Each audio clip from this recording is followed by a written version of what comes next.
ये कहानी लगभग हर घर की है, जहाँ शादी के बाद लड़के की माँ और लड़के की बीवी को ये असुरक्षा हो जाती है कि कहीं उनका पलड़ा लड़के के सामने हल्का ना पड़ जाए। ऐसे में चालाक बहू सास को कैसे देती है जवाब, चलिए देखते हैं इस कहानी में।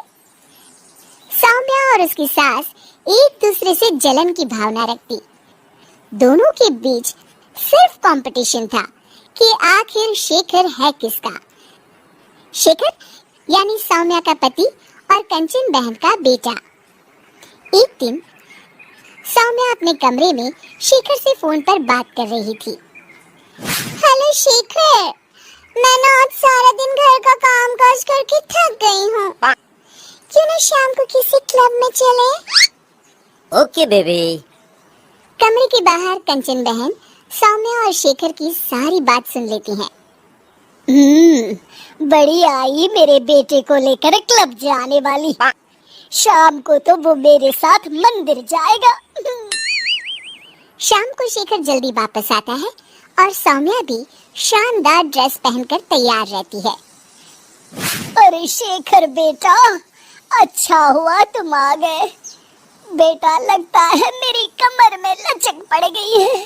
हाय, मैं तो मर गई। अरे माँ, क्या हुआ? मेरी तो सौम्या से बात हुई थी, उसने तो मुझे कुछ भी नहीं बताया। तभी शॉर्ट चमकीली ड्रेस में फुल मेकअप में सौम्या वहाँ आ जाती है। सौम्या, तुमने ये क्या हाल बना रखा है? माँ की कमर लचक गई है। जल्दी चलो, हमें माँ को डॉक्टर के पास ले जाना है। लेकिन माँ अभी कुछ देर पहले तो ठीक थी। हाँ, मैं तो नखरे कर रही हूँ ना। नहीं माँ, सौम्या का ये कहने का मतलब नहीं था। चलो, हम अभी डॉक्टर के पास चलेंगे। सौम्या परेशान सी माँ की तरफ देखती है। शेखर माँ को पकड़कर कार की तरफ ले जाता है कि तभी कंचन सौम्या की ओर देखकर आंख मारती है। कंचन सौम्या की तरफ शरारती हंसी हंसते हुए कहती है, सौम्या बेटा, जरा खाने में कुछ चटपटा बना लेना।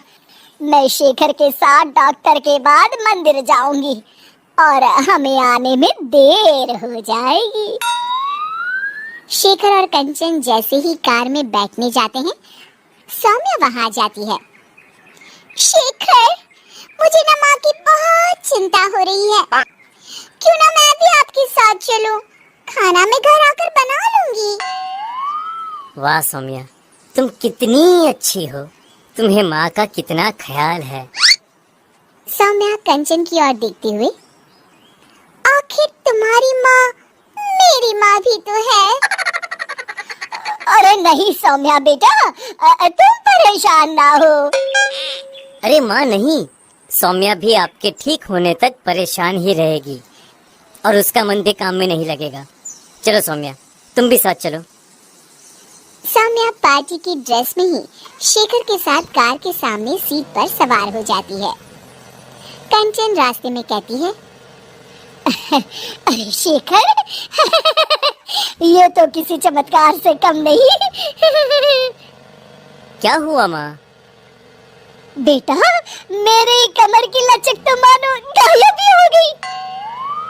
सौम्या तो समझ चुकी होती है, लेकिन वो शेखर के सामने अनजान बन जाती है। माँ, ये तो सच किसी चमत्कार से कम नहीं। आपको तो ईश्वर का शुक्रगुजार होना चाहिए। शेखर, चलो हम माँ को सिविल लाइंस के हनुमान मंदिर ले जाते हैं। और देखिए ना, आज मंगलवार भी है। हाँ, क्यों नहीं। लेकिन सौम्या, मैं तो ऑफिस से सीधे यहाँ आ गया हूँ। मैंने तो हाथ में भी नहीं धोए, मैं मंदिर कैसे जाऊँगा? कोई बात नहीं शेखर, मैं और माँ भगवान का शुक्रिया अदा कराएंगे। चलो अच्छा ही है, ये मेरे साथ रहेगी और मैं मंदिर के भी दर्शन कर लूंगी। यही बात है शेखर की, तो अच्छा ही है। अगर वो मेरे साथ नहीं तो इस सौम्या की बच्ची के साथ भी नहीं रहेगा। मंदिर के बाहर काफी भीड़ देखकर कंचन और भी खुश हो जाती है। दर्शन करने में कम से कम 2-3 घंटे तो लग ही जाएंगे। माँ, यहाँ पर तो काफी भीड़ है, यहाँ काफी वक्त लगेगा। चलो यहाँ कल आ जाएंगे। नहीं बेटा, मैं यहाँ से हनुमान जी का शुक्रिया अदा किए बिना नहीं जाऊंगी। वैसे भी मेरा आज सारा दिन का उपवास है, दर्शन करके ही मैं कुछ खाऊंगी बेटा।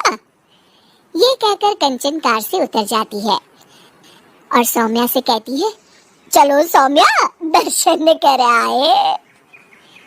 माँ, मैं तो आपको बताना ही भूल गई, मैं ऐसे कपड़ों में मंदिर कैसे जा सकती हूँ? अरे सौम्या, मैंने तो ध्यान ही नहीं दिया। ये कपड़े तो काफी छोटे हैं, मंदिर में पहनकर जाना ठीक नहीं रहेगा। और बिना दर्शन किए माँ कुछ खाएगी नहीं। अब क्या करें? अरे करना क्या है, माँ दर्शन कर ले, हम यही कार में माँ का इंतजार करेंगे। माँ, आप मंदिर में दर्शन करें, तब तक मैं और सौम्या पास के होटल से कुछ खाकर आते हैं। और हाँ, आपके लिए भी पैक करवा लेंगे। फिर क्या था, निराश चेहरा लिए कंचन मंदिर चली जाती है। सीख, चालाकी उतनी ही अच्छी है जिससे किसी को नुकसान ना पहुंचे, वरना कभी कभी ज्यादा चालाकी नुकसान का कारण भी बन जाती है।